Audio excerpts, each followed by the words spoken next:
Welcome back. Well, author Ann Coulter under fire. She's always under fire, but in this case, for these comments, people are angry. She said them on Fox last week. Watch.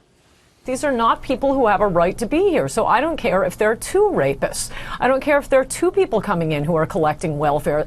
Immigration is a government policy like any other, and it ought to be used to benefit the people already living here. There should not be any criminals coming in. To be bringing in people who are felons, can't we cross that off the list? Right. You'd think. But now Coulter has a message to her critics after this illegal immigrant, deported 5 times, is accused of shooting and killing a young California woman in front of her dad last week while walking in San Francisco. Joining us now, author and columnist Ann Coulter. Ann, do you feel vindicated, sadly? Yeah, not much to feel vindicated over, though I'm dying to know if Jeb Bush attacks Donald Trump for his comments the actual day Catherine was murdered by an illegal immigrant or the next day. I'm gathering he won't be speaking at her funeral. Going into this weekend, the media was consumed with stories about, Americans have to be on the lookout for ISIS attacks and terror attack expected and, shark attacks, which Tucker had a very hilarious segment on Thursday night. I will bet you by the end of the weekend, more Americans will have been killed by Mexicans than by ISIS or by sharks. But at the same time, do you think that the news is even reporting what happened to Kathleen Steinle? I mean, I'm looking for more headlines. I see it occasionally, but I don't see it plastered all over the headlines.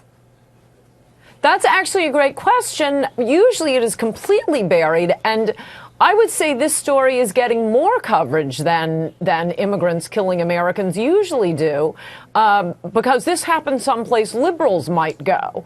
There was a drunk driving. That's one of the main ways, particularly Latin Americans kill Americans and people living here through drunk driving, or as the Huffington Post said, Hispanics at greatest risk for drunk driving accidents.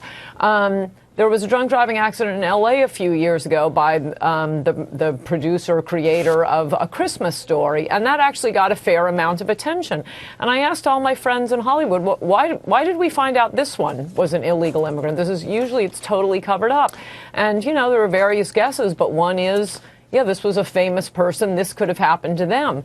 But there are so many drunk driving accidents, so many Americans being killed and raped in places liberals don't go. They just take the cheap labor. We have this incredibly prosperous society, and businesses figured out, hey, I figured out a way to make even more money by externalizing my costs, not only to the American taxpayer, but to American crime victims.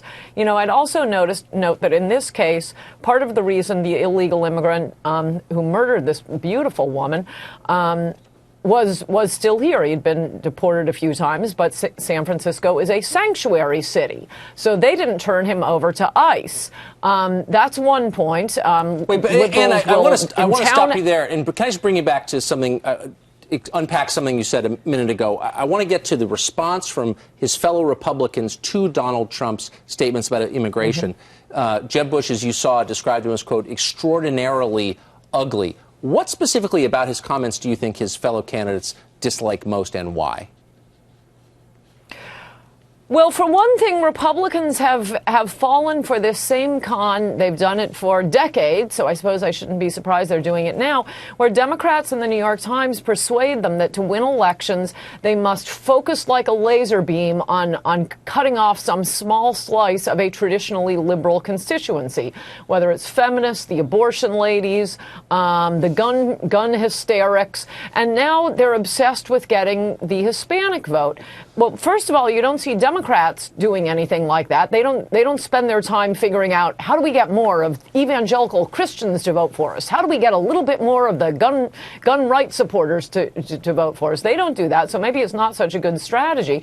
But also, it repeatedly doesn't work. And I mean, the most despandering president we've ever had was George Bush, and it was he got 40% of the Hispanic vote. Well, that's still losing Republicans. Ann Coulter. Thank you, Ann. We appreciate it.